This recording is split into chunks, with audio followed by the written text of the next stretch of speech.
কে কি মনে করে ওটা তো আমি চিন্তা করি না। আমি চিন্তা করি আমি তিনও ফরম্যাট খেলবো। আসলে সব অ্যাথলেটের লাইফটা সেম হয় না। আপনার দেখেন এমনি নর্মালি চিন্তা করেন এই শেখ মেহেদী ভাইও ট্রেডিশনাল অফ স্পিনার, উনিও খেলতেছে। আসলে দেখেন আপনার টিম ম্যানেজমেন্ট ভালো, মানে টিম কম্বিনেশনটা চিন্তা করে, তাই জন্য হয়তো বাইরে থাকতে হয়। আর আমি যখন খেলি তখন চেষ্টা করি আমার নিজের 100%টা দিয়ে আর টিমকে ভালো একটা কন্ট্রিবিউট করে ম্যাচ জিতানোর জন্য। আপনার দেখেন এমনি নর্মালি চিন্তা করেন এই শেখ মেহেদী ভাইও ট্রেডিশনাল অফ স্পিনার, উনিও খেলতেছে।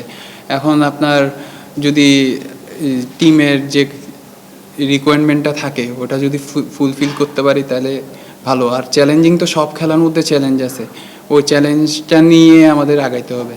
আসলে সব অ্যাথলেটের লাইফটা সেম হয় না, কেউ সুযোগ বেশি পায় আর কেউ কম পায়।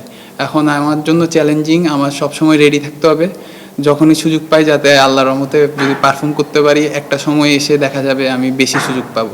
কে কি মনে করে ওটা তো আমি চিন্তা করি না। আমি চিন্তা করি আমি তিনও ফরম্যাট খেলবো। আমি ওইভাবে নিজেকে রেডি করতেছি, ইনশাল্লাহ যখন আল্লাহ সুযোগ দিবে তখন আমি নিজেকে প্রুভ করলে তখন আলটিমেটলি সবাই বলতে পারবে আমি সব ফরম্যাটের জন্য ভালো। আপনার চিটাংয়ে বিপিএল হচ্ছে না, তার জন্য একটু খারাপ তো লাগবে, কারণ হোম গ্রাউন্ড। আপনার এখন দেশের যে পরিস্থিতি, ওই পরিস্থিতি বিসিবি যেটা চিন্তা করছে এটা নিশ্চয়ই ভালো আমাদের জন্য। আর নতুন বছরে আমি তো ইনজুর ছিলাম, আল্লাহর রহমতে এখন ফিট হয়ে আসলাম আজকে।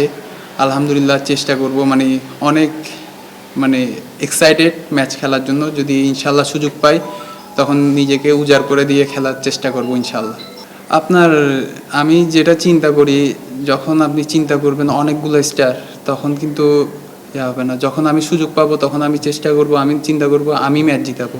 এরকম যদি সবাই চিন্তা করে তো আপনার লিমিটেড ওভারের খেলার মধ্যে যে কেউ সাকসেস হইতে পারে, আর যে কেউ একদিন যার দিন যাবে সেই ম্যাচ জিতাইতে হবে।